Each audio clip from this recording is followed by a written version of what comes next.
So why invest in multifamily, right? People have been buying multifamily properties for 1,000 years. There's documented evidence of multifamilies in the 11th century AD. And you might say, wait a minute, didn't you just tell us all the great reasons to buy multifamily, all those great trends? Yes, but every trend I told you about has only existed for the last 15 years or less. But people have been buying this for 1,000 years, and there's very common sense fundamental reasons like cash flow, right? If it doesn't cash flow, don't buy it. You've got to be able to cover all the cost of operations and external management, all of your utilities, all of your maintenance, capital improvements, basically so you can keep improving the property and replacing the equipment, and your mortgage. After that, it should still make cash flow. If it's not doing it, you're not buying the right thing. While the exact return will depend, double-digit returns are very common in the multifamily industry. So above 10% is very common on an annualized basis. The second reason is forced appreciation. Do you remember about 30 minutes ago, I told you this is the most important slide in the presentation? Remember the one where if you raise your rents by $25 on a 250-unit property, the value goes up by $800,000, maybe even $1.5 million? That's what forced appreciation means. Multifamily values are based on net income that they produce. Now, doubling the profit can double the value of the property. Now, technically, it doesn't happen, but the value does go up a great deal, right? And even with stabilized properties, I'm not just talking about properties that are empty. Even with stabilizing property, you can optimize the management, you can reduce expenses, and that can yield big returns. Here's an example. So toilets, you can spend, you go into an old property and you see these toilets that have 5-gallon flush tanks. Well, you replace them with new ones that have 1.28-gallon flush tanks, and it costs you somewhere around $200, $250 to do that, depending upon the area. Now, the return on that, though, is absolutely staggering, because over the next 3 years, every dollar that you invested, the $250 plus installation costs to install it, has already been recovered after 3 years. So first, now in the fourth and the fifth year, you're going to make all of the gains from that water saving. But here's the cool thing. On a 250-unit property, you can save about $30,000 to $40,000 a year by doing this, assuming all of them were 5-gallon flush tanks. $40,000 a year. Now, again, do that multiply by 15 times if it's 6.5 cap. Now that's $600,000 that is created by just replacing toilets. This is a fully occupied property. You're not rehabbing it. You're just optimizing it. There's so many optimizations like that. Old boilers use so much more energy. You can come in, replace a boiler.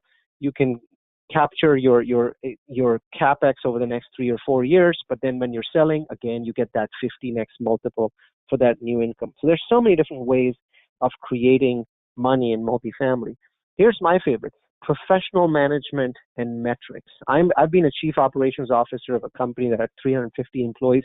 You cannot run a professional organization without metrics. You've got to have specific metrics, sales metrics, cost metrics, profit metrics, and you've got to be able to talk to your property manager about these metrics every week of the year. There is no single family owner anywhere in the United States that has ever done this on a weekly basis. But multifamily managers talk to their property managers each week in scheduled calls. I hold these calls every single day at 9 o'clock in the morning with different properties. And that gives me the ability to really optimize or tweak the performance of a property over time. So I love the metrics-driven approach that you can take in multifamily. Inflation protection, right? So, and this one applies for all real estate. People have invested in real estate because the world banks are going crazy. We've printed $4 trillion, $4,000 billion since 2008, just in the U.S. alone. Worldwide, we're up to about $12 trillion that have been printed. This is liquidity that was only created because of all the problems in 2008, but the liquidity still exists. None of it has been withdrawn from the market, and as a result, it's warping things, and it could cause high inflation or hyperinflation in the long run. It's also about the debt. America is now creating $1 trillion of debt That's $1,000 billion of debt in just 7 months. Every 7 months, we create a new trillion. Well, back in the 80s, it was taking us more than a decade to create $1 trillion of debt. So as we accelerate this cycle, everyone on the phone knows it has to end at some point with hyperinflation. So it's very important to have real assets which have fixed value, not just real estate, but gold, timber, things that don't lose value during hyperinflation are tremendous inflation protection. And anybody that's looking at our federal deficit should be looking at this. Tax benefits. Both single family and multifamily benefit from something known as depreciation, which is a way to push back your taxes. But with multifamily, it becomes even better. In a multifamily property, thanks to Mr. Trump's new tax laws, I can depreciate a huge amount of money in the first year, which means that you might receive a very highly negative K1 in the first year for your property. Typically, even if you're investing $100,000 and I'm giving you $8,000 a year, in most cases, your K1 is going to be negative. It is not going to show $8,000 because even though that's what's going into your bank, it's going to be negative. The first thing that we do at a property is we do something known as accelerated depreciation or cost segregation. This allows a third-party company to come in and say stuff like, well, we're supposed to depreciate everything over 27 years, but take a look at this boiler. It only has 6 months of life left. Let's depreciate it over 6 months. And what about that computer? I think that computer only has 2 years of life left. Let's depreciate that over 2 years. By accelerating the depreciation, we front load the returns for our investors and allow them to have negative income for the purposes of taxes while having positive incomes in their wallets. And then economies of scale, another one that I absolutely love. Think about this. What if you had 250 single-family properties spread all over the San Francisco Bay Area, right? You don't get that economy of scale. You don't have the benefits that we have in a multifamily that's 250 units where there's a centralized shop, there's full-time employees that do maintenance. Not contractors, not somebody you're paying $40 an hour to. If a pipe breaks, your staff fixes it. If you have a light going out, your staff fixes it. They're constantly up and about fixing stuff, doing 20, 30, 40 trouble tickets a day. That efficiency is huge. They don't go to Home Depot 3 times a day. They go to Home Depot once a week and they bring stock in and they keep it locked up and then they keep using it as they go, right? Also rehab.